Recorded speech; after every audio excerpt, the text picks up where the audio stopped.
Si vous n'êtes pas autosuffisant, vous n'avez aucune dignité.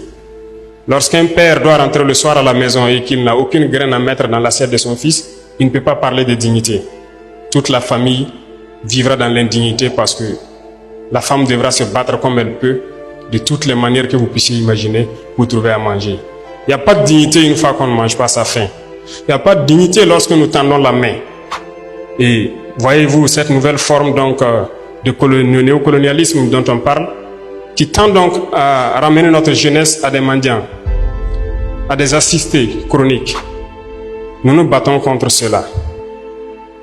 Lorsque vous dites à un partenaire qui est prêt peut-être à vous servir de, mobile money jusqu'à 100 milliards, mais lorsque vous dites à ce même partenaire, non, servez donc à mobile money 20 milliards et 80 milliards, nous allons faire des projets structurants donc de production agricole pour les jeunes, ils ne sont pas d'accord. Ça doit nous interpeller. L'objectif, c'est de vous maintenir dans cet assistanat permanent. C'est de vous empêcher de pouvoir produire de vous-même et de vous en sortir. Et chaque fois, on vous donnera un peu et on vous dira de rester là. N'ayez pas peur d'entreprendre.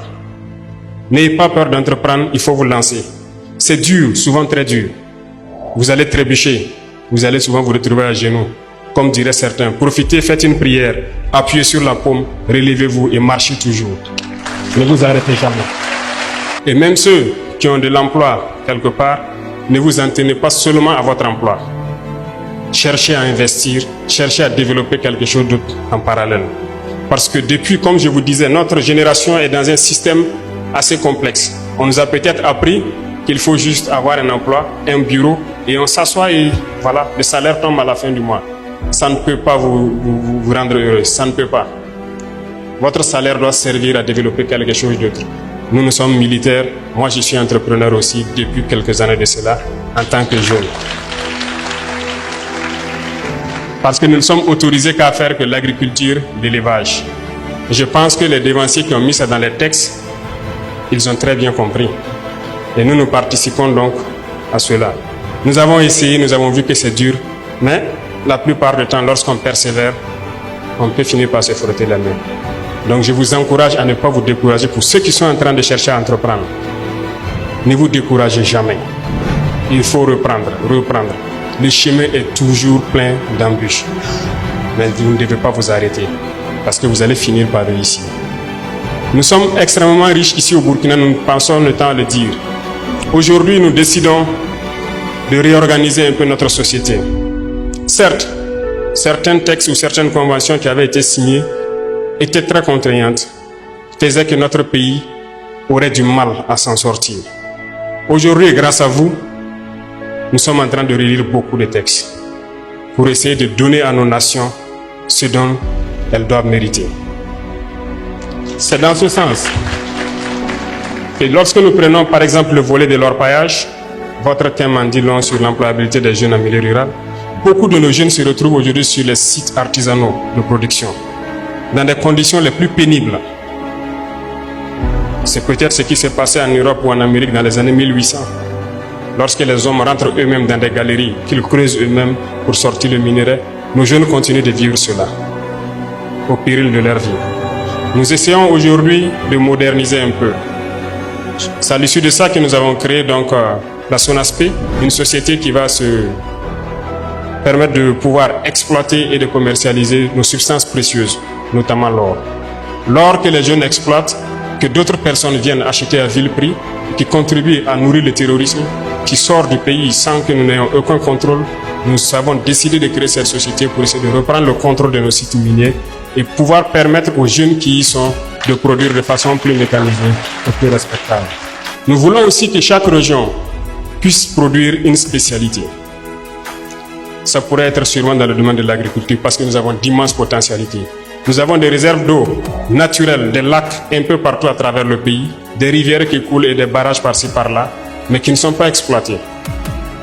Nous sommes en train de vouloir lancer dans chaque région et c'est pour ça que ici je vous annonce qu'il y aura un représentant de chaque région au niveau de la présidence comme chargé de mission.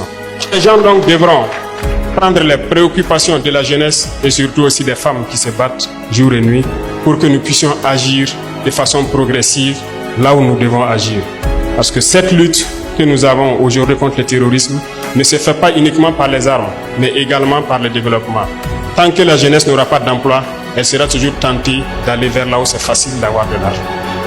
Et c'est ça aussi qu'il faut combattre.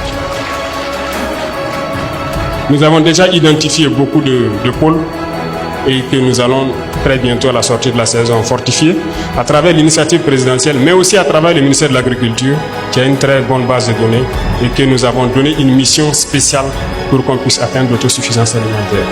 Au sein de chaque région, donc, nous allons valoriser ces points d'eau et ces réserves que nous avons et nous allons accompagner autant que possible les jeunes. Donc c'est inviter tout le monde à se mettre au travail et à pouvoir redonner donc un autre visage à notre pays.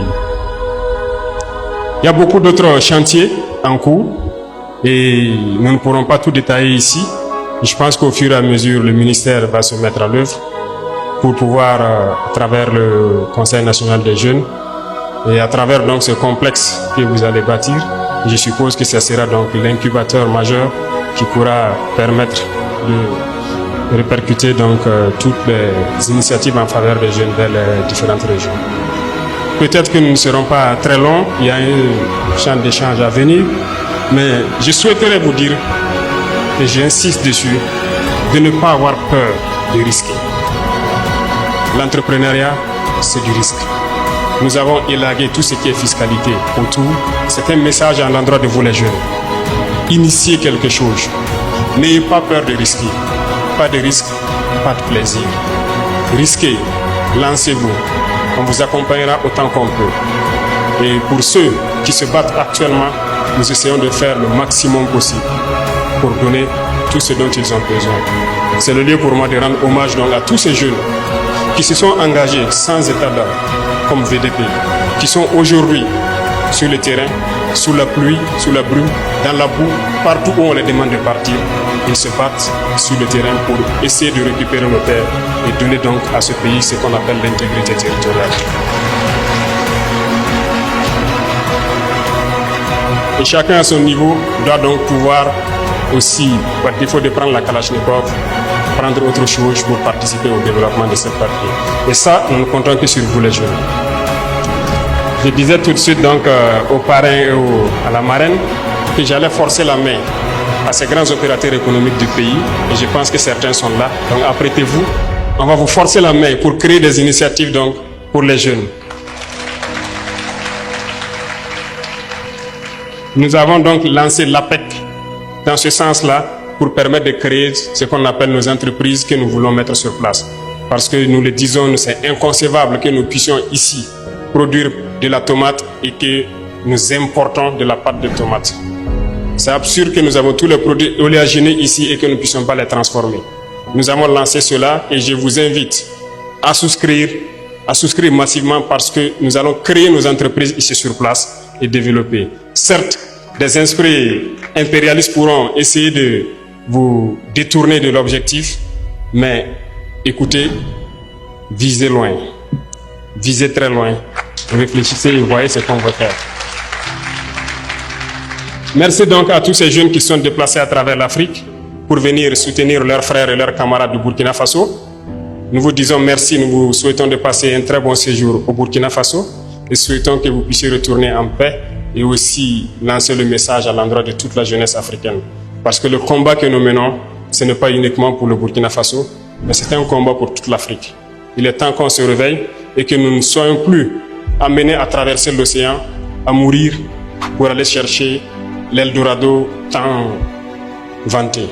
On peut le créer ici. Mettez-vous au travail et je pense que c'est possible. Donc merci d'être venu nous accompagner dans ces moments donc, de partage et de réflexion.